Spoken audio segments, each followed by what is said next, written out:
ta Peter le a hoi le tha chu san thua tây sur ăn chập chi man zen ta lâu mo Peter le sur ha ti chu na le a sen to ti kan mo Giêsu Christi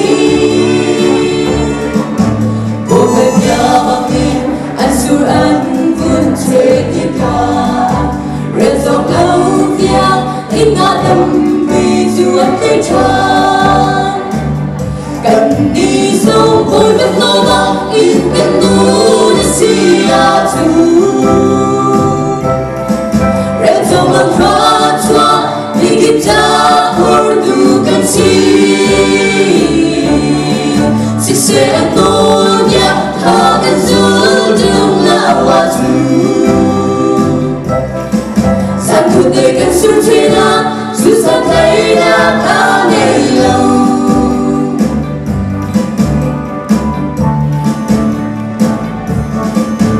khổ sa tin tung na cha phá tu kinh nghiệm tuần tên thôi ta bia y lên mang sông hiên san thấy na anh nghe lâu Giêsu ni ati se voy pa ni a tu mi vale pa chu and you kara and her me to a big one boy but no so tu ha su an sum bao lâu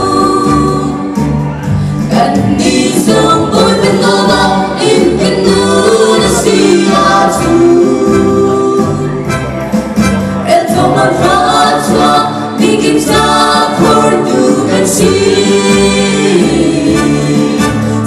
anh nô nhạc tha cần dù đường là hoa chu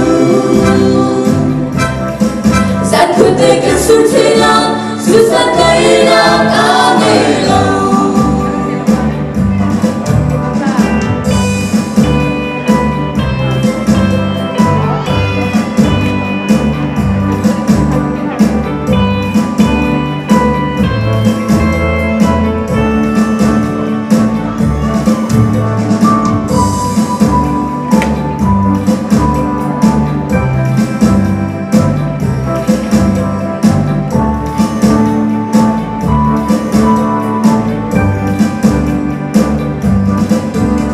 thời tha bay đi tìm trốn dài cánh rêu cảnh si cha đã chân xóa về thu gối đến thư thôn hạt đông na ca chun cảnh nương cho tu chưa lan chân chỉ ăn nung tu ôi bắt đầu lâu na mu na chu chân nương na cảnh cô si se vang tu cần tông đồ rồi xa vui ca nô du linh cần những mong ưu xin cần đi dòng vui cần nô bằng in cần nô đã xì à chu em dòng là khá cho vì kịp cha hồn đủ cần sẽ ăn nô nhạc tha cần dù đường là hoa chu tê cần xuống thế nào dù san cây đã cả ngày lâu cần đi sông vui bên ngô bằng in cần nu để xì à chu em dòng lòng khóa chua vì kịp cha hồn đủ cần sẽ ăn nô nhạc ha cần dù đường là hoa chu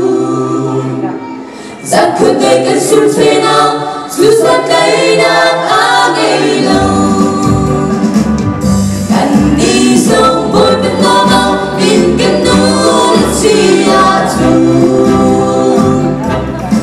em dòng lòng khá chua vì kịp cha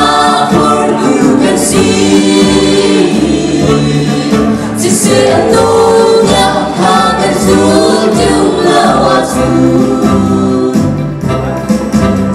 tê cần xuống thế sẽ đây đã cả ngày lâu